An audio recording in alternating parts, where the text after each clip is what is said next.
Seperti kita tahu ada beberapa mazhab yang berbeda masalah ini. Ada yang membaca basmalahnya dikeraskan atau disamakan nadanya seperti ayat yang lain. Ada juga yang dipelankan. Ada juga yang bahkan tidak membaca basmalah.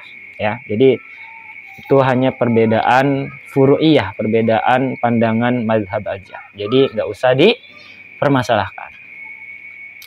Yang nggak salah itu bukan yang baca basmalah dan nggak baca basmalah, tapi yang nggak sholat.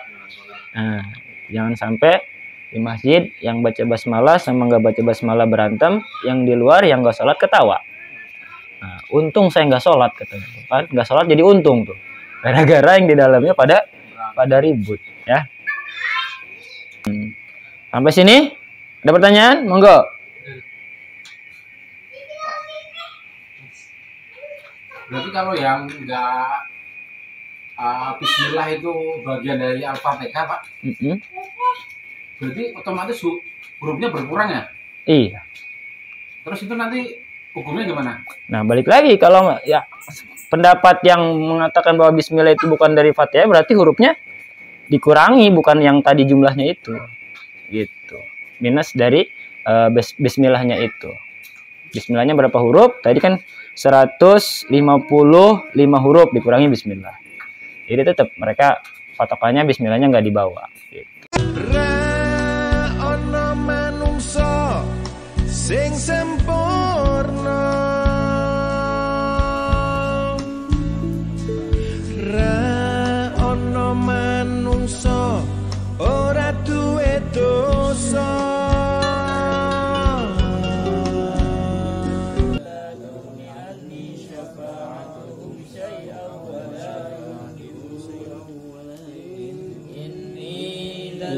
Bismillahirrahmanirrahim. Assalamualaikum warahmatullahi wabarakatuh. Waalaikumsalam warahmatullahi wabarakatuh.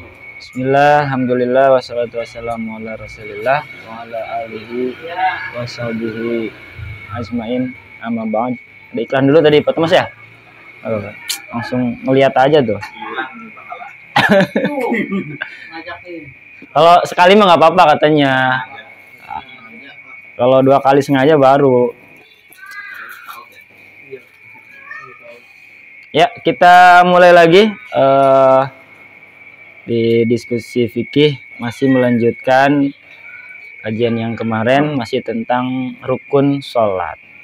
Sebelumnya kita awali dengan bertawasul kepada Nabi Muhammad SAW dan mendoakan sahibul kitab atau pengarang kitab ini, Syekh Zainuddin bin Abdul Aziz Al-Maribari Al-Fanani, dan semoga kita yang setiap malam Jumat mengkaji kitab beliau juga diakui sebagai muridnya, dan mudah-mudahan mendapatkan syafaat juga dari beliau.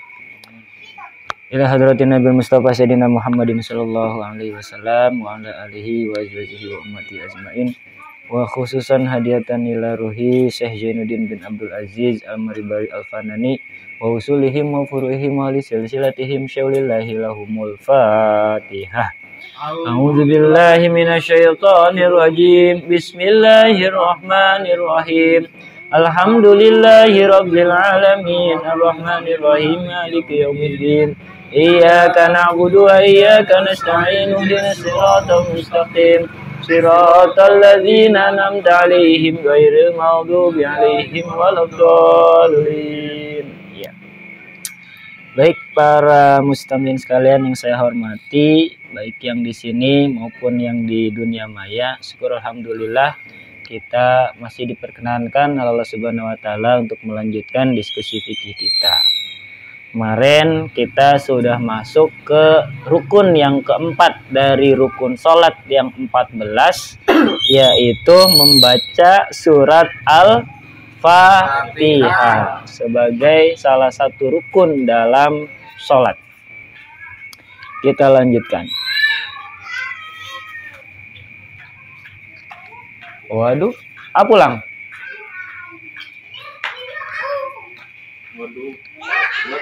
Ma'a basmalatin, membaca Fatihah itu disertai basmalah. Ae ma'a qiraatil basmalati, sebab basmalah itu termasuk ayat Fatihah.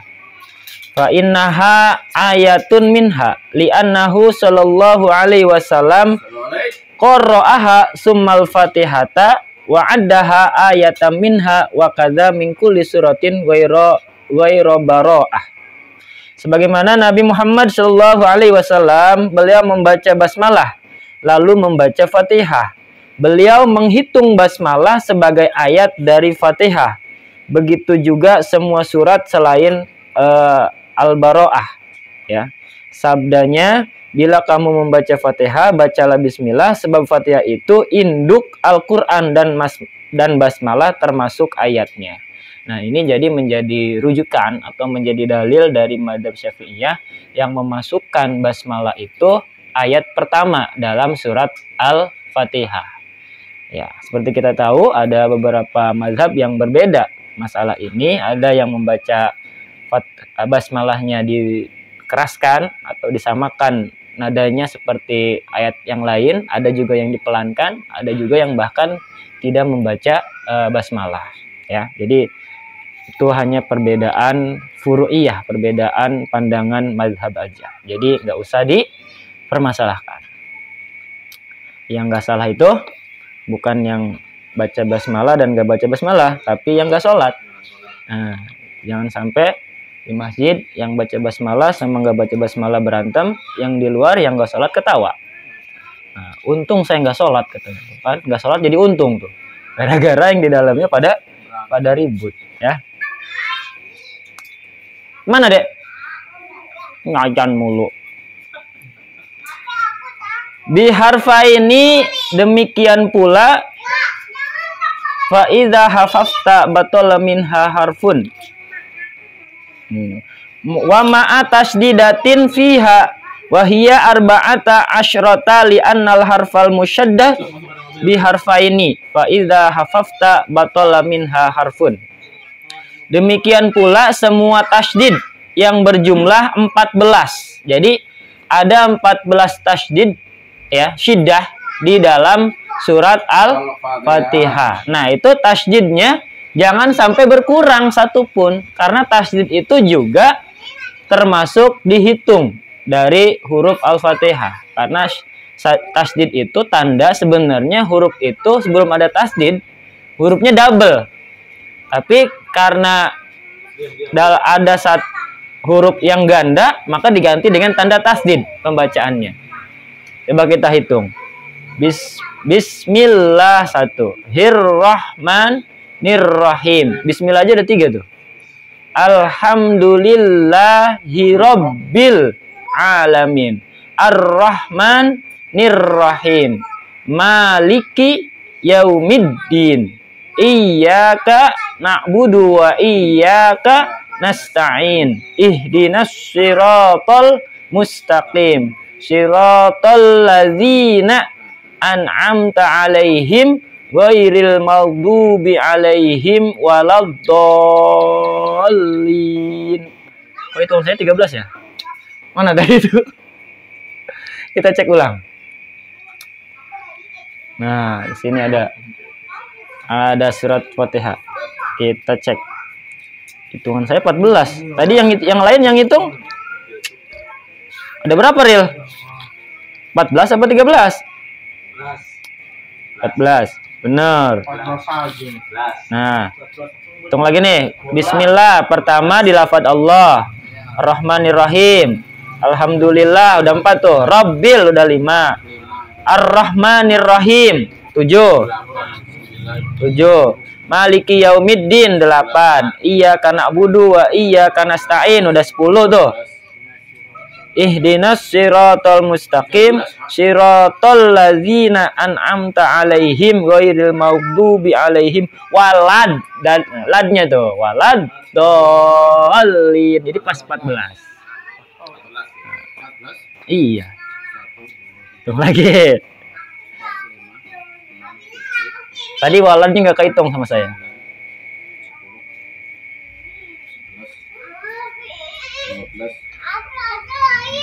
Anterin.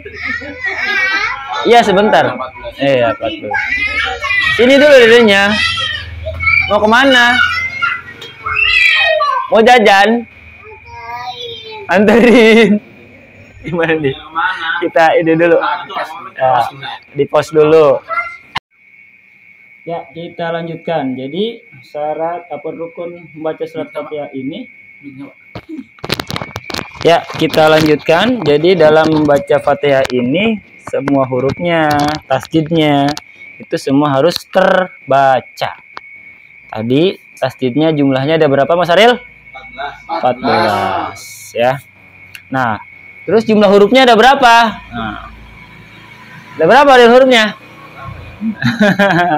Nah, di sini ulama kita luar biasa telaten nih. Sampai ke huruf-hurufnya beliau tahu ya. Wa ma'ari ayati hurufin fiha wa hiya ala qiraati malikin bila alifin mi'atun wahidun katanya wa arba'una harfan.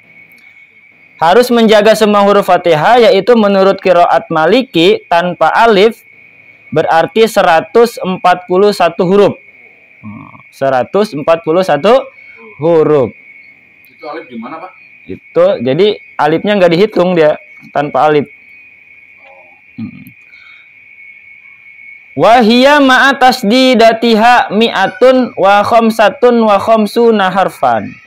Huruf Fatihah berikut tasdid ada 155 huruf. 155 huruf.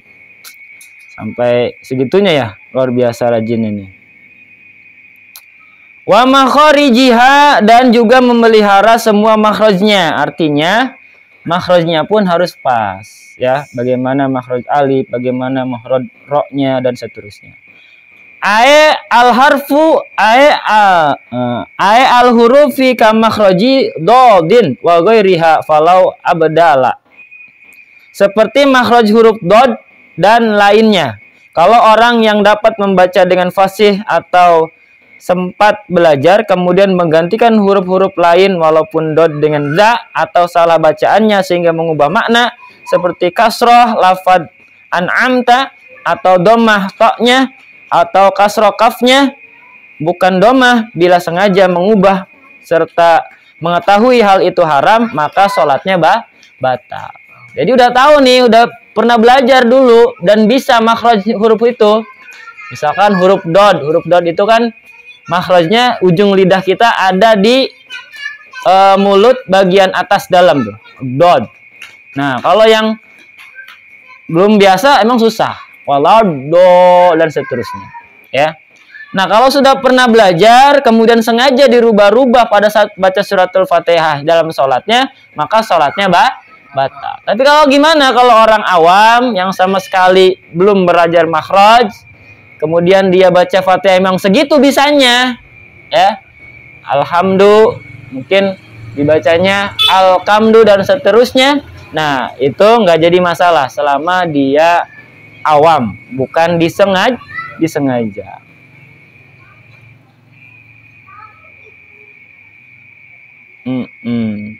Sampai sini? Ada pertanyaan? Monggo.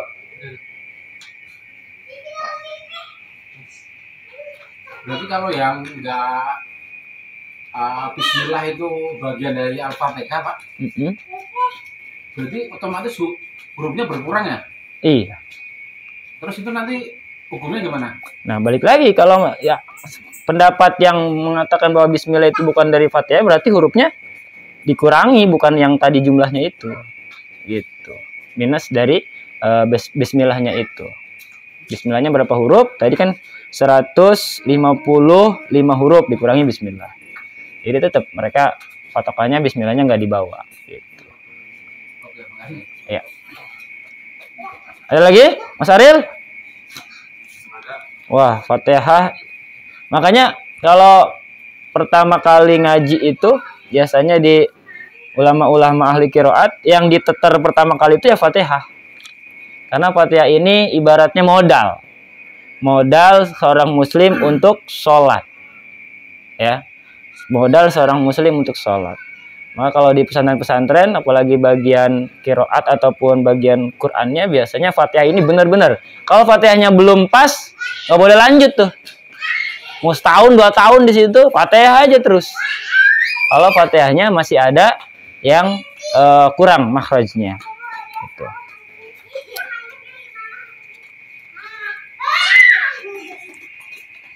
Oke.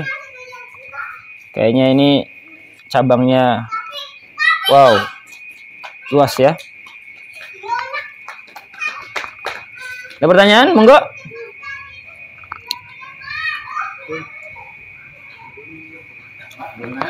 Yo, ada yang nanya enggak?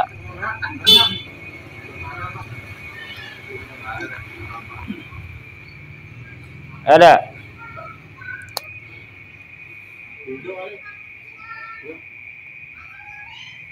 Nah, gimana kalau nggak sengaja? Nah, nggak sengaja salah makhrajnya. Nah, di sini ada keterangan kalau nggak sengaja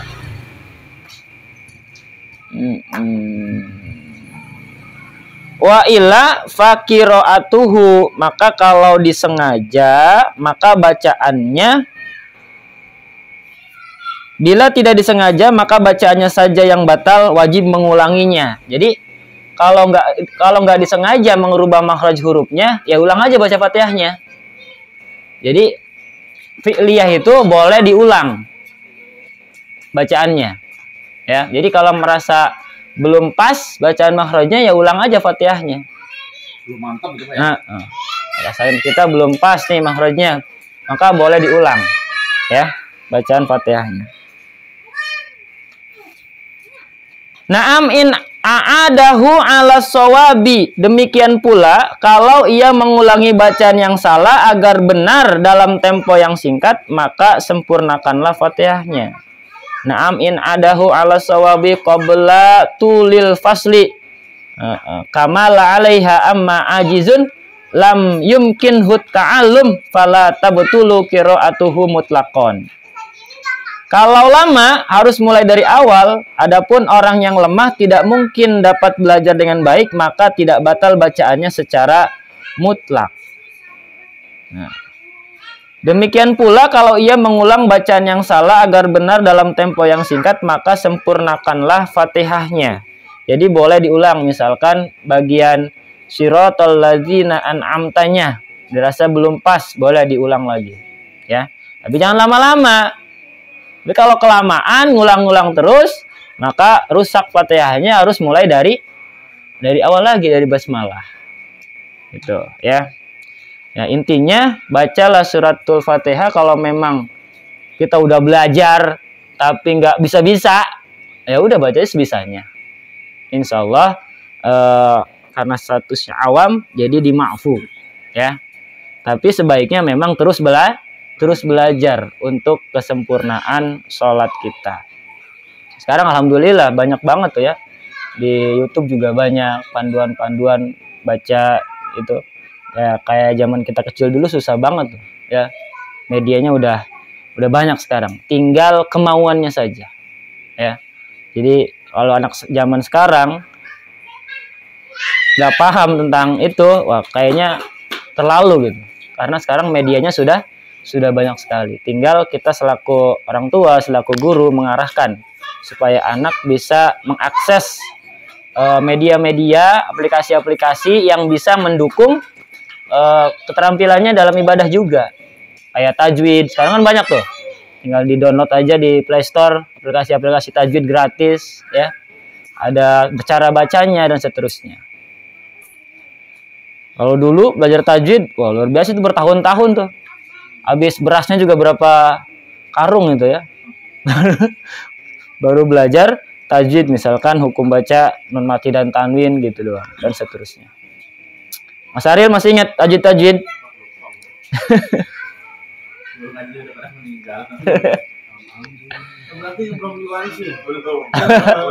Waduh, baru meninggal ya. Belum bisa bangunin dulu. Iya sayang. Habis. Udah kalau habis mah.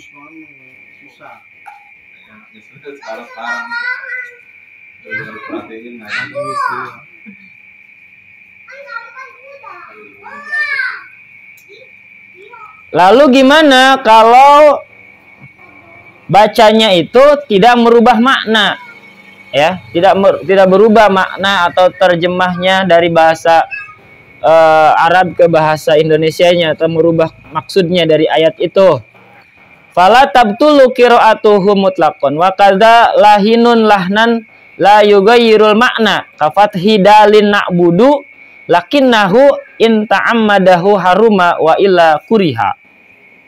Demikian pula orang yang salah membaca Fatihah tadi yang tidak mengubah makna, seperti memfatahkan dalnya lafaz na'budu. Harusnya iyyaka na'budu, dia bacanya iyyaka na'buda. Salah dari harokatnya. Ya, itu nggak jadi masalah. Ya.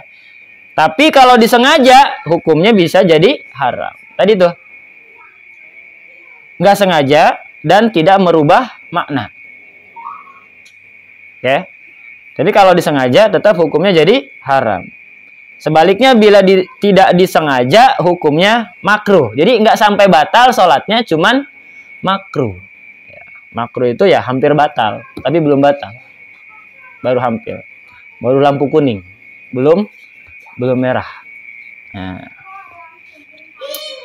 Wa waqa'a khilafu bainal mutaqaddimin wal mutaakhirin fil mahdu lillahi bil ha'i wa fin nutqi bil qafi al mutaraddidati bainaha wa bainal kaf. Terjadi perbedaan antara ulama zaman mutaqaddimin dan zaman mutaakhirin. Kita tahu ya bahwa di mazhab Syafi'i pun ada qaul qadim, ada qaul jadid. Ada ulama mutaqaddimin, ulama senior, sama ulama mutaakhirin, ulama terakhir, ulama baru gitu kan. Mengenal lafaz alhamdulillah dengan ha dan mengucapkan qaf yang diragukan antara qaf dan kaf. Qaf. Alhamdulillah ada qafnya. Nah, di sini terjadi perbedaan nih antara ulama mutaqaddimin dan ulama mutaakhirin mengenai lafaz Allah dengan ha. Bil ha.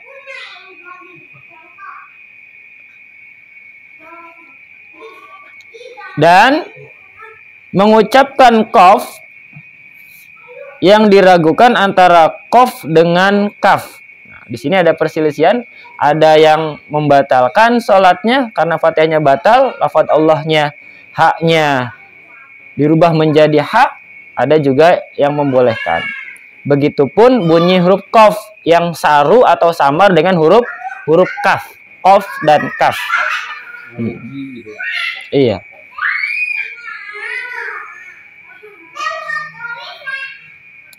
Nah, tapi di sini ada yang mengunci ataupun menegaskan lagi nih.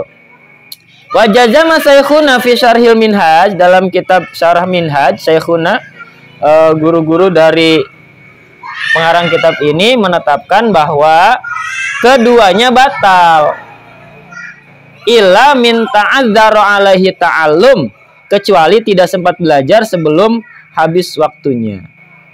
Akan tetapi lakin jazama bisihati, akan tetapi gurunya yaitu Syekh Zakaria Al-Ansori menetapkan bahwa mengenai masalah kedua yaitu qaf mirip kaf, sementara Qadi Ibnu Rafi mengesahkan masalah pertama alhamdu dengan ha. Alhamdu dengan alhamdu. Oh, bukan Allahnya tapi hamdunya. Hamdun dengan hamdu, ya. Antara huruf ha dengan hamdu. Kalau Allahnya tetap harus pakai ha, ya, nggak boleh dirubah menjadi ha. Jadi di sini ada selisih, ada ikhtilaf, ada perbedaan. Kalau kata Syekhuna ya dua-duanya batal. Tapi kata Syekh Zakaria Al-Ansori bahwa sah mengenai masalah yang kedua. Maksudnya kalau huruf qaf dengan kaf itu samar, itu masih sah. Tapi untuk lafaz alhamdu, ya, dirubah jadi lafaz alhamdu pakai ha, itu udah batal. Itu kata pendapat yang pertama, yaitu Syekh Zakaria Al-Ansori. Tapi kata Qadi Iyad dan Ibnu Rafi mengesahkan masalah pertama. artinya boleh menggunakan alhamdu, bukan alhamdu. Nah, di sini ada ikhtilaf lagi. Pusing ya? Terus ini yang benarnya alhamdu atau? Nah, secara huruf ya alhamdu pakai H kecil. Karena hurufnya tulisannya alhamdu, bukan alhamdu. Tapi di sini karena mungkin saru atau hampir menyerupai ya, bedanya tipis gitu. Itu ada yang memakfu, mentolerir. Karena mungkin tadi tuh lidah orang beda-beda. Ya.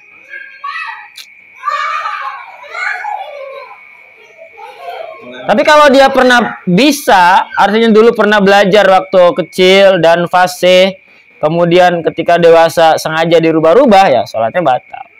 Tapi baik lagi kalau dia selama hidupnya belum pernah belajar mengenai makhraj tadi, dan ketika bacaan Fatihah makhrajnya berantakan, ya sebisa dia aja gitu.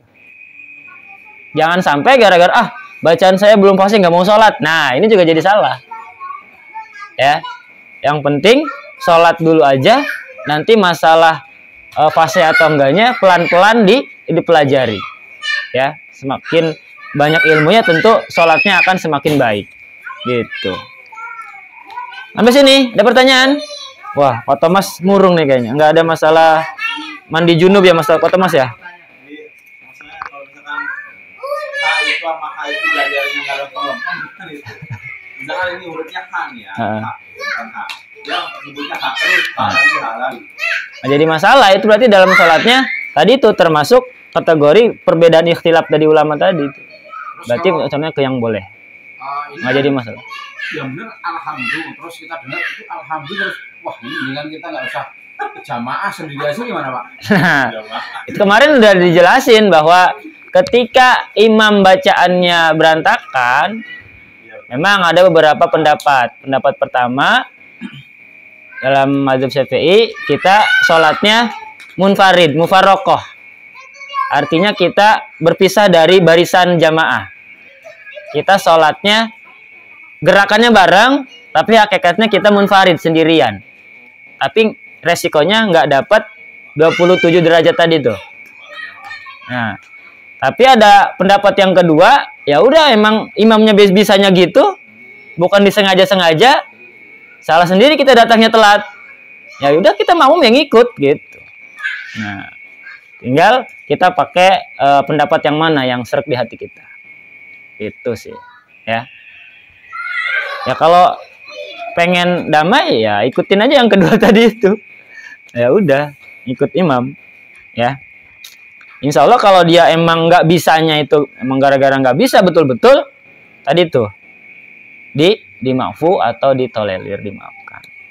Terus kalau setelah sholat nih, terus bisik-bisik Pak itu Bapak bacanya kurang bagus ini, dengan ngaji lagi itu gimana? Empat mata sih boleh aja kan. Iya. Nah, kalau empat mata kita ngomong baik-baik ya nggak jadi masalah. Yang penting bahasanya mungkin sopan gitu kan. Kan kadang ada orang diingetin malah emosi gitu kan. Dan ya kita tahu lah etika ngingetin kayak gimana. Jangan di depan orang, dia ngerasa dipermalukan nanti. Oke. Ya pulang sono. Ada mama sama di rumah. Banyak iklannya nih. Orang di rumah kok.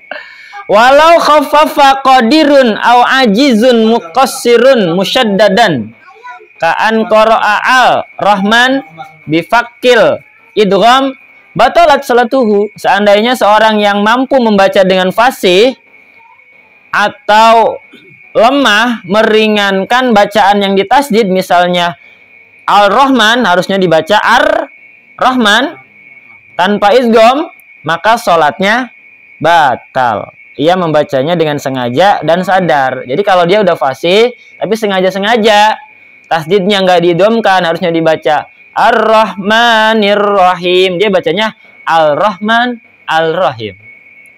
Dengan sengaja tuh dia sadar, maka sholatnya batal. Gitu ya.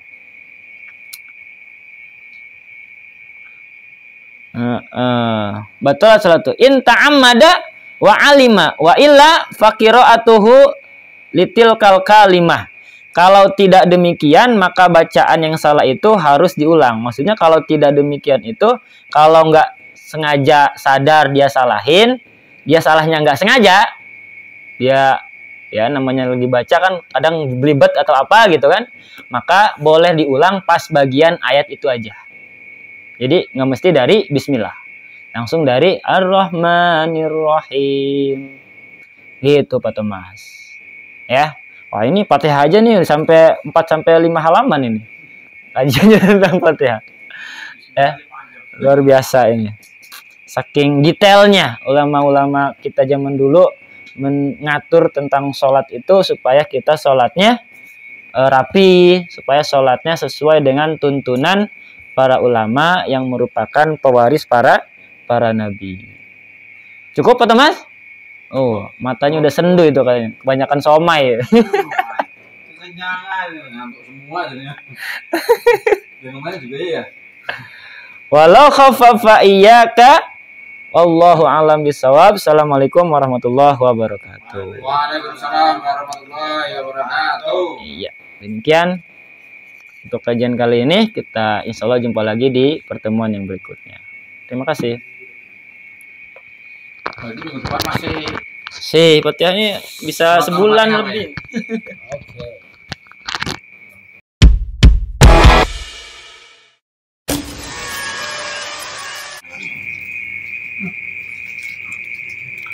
Dede. Apa yang nangis tadi? Yang nanya siapa? Kenapa? Gede nangis. Hah? Mana? Pengen